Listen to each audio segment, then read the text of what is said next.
stuff.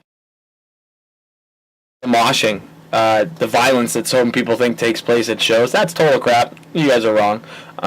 It's not the case. The media would look at mosh and say that that's ridiculous, but it's not. It's more or less about just relaying that energy as a fan back to the people on stage. The bands are giving everything they have. They give their time. Most of them are dirt poor. They give every dime they have to putting this music on for people.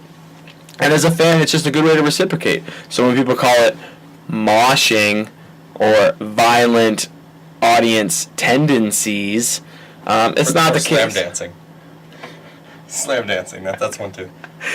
People apparently call it slam dancing. No, that's all incorrect. It's basically kids in weird clothing doing the two-step, and occasionally they bump into one another, they get some movement around, but it's really not intended to hurt anybody. A number of bands will stop playing if a fight breaks out.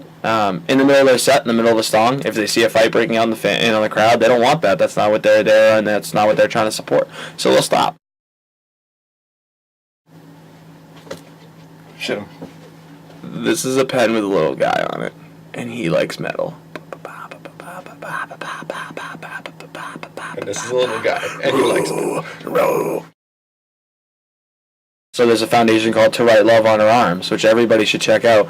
It's an entire website that supports music festivals all over the world, dedicated just to having support centers for young females who are self-mutilating, who are harming themselves in any way, people who maybe dabble in thoughts of suicide.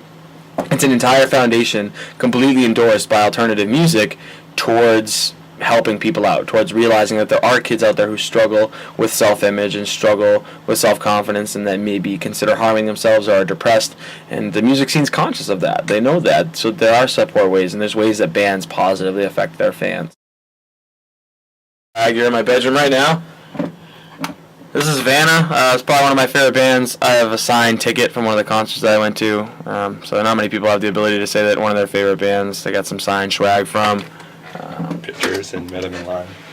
Let's Get It. Another great band, also signed. That's a guitar pick from Randy. He's the guitarist from a band called Finch. So, it's just, as a fan of this type of music, you get involved with the bands. You get to meet people. A couple of the people from this band, Vanna, they're all from Hollis, New Hampshire. Their lead singer is from Hollis. Their drummer, I've met personally a couple times in different places. If you like Chris Daughtry, what's your chance of running into him at the Steeplegate Mall? Probably slim to none. So call me if that happens.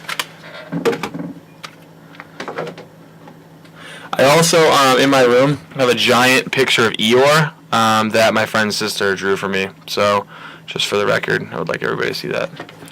He's the quintessence of morose.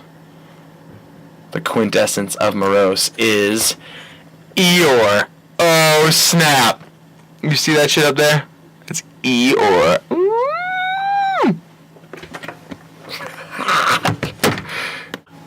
Last but not least, questions you've all been wondering. Yes, I blow dry my hair, and yes, I use a hair straightener, and yes, I flip my hair an excessive amount for a guy. Yeah, that new Heavy CD came out. You want to go beat up kids at the mall? Oh, sure, dude! Yeah, music makes me angry.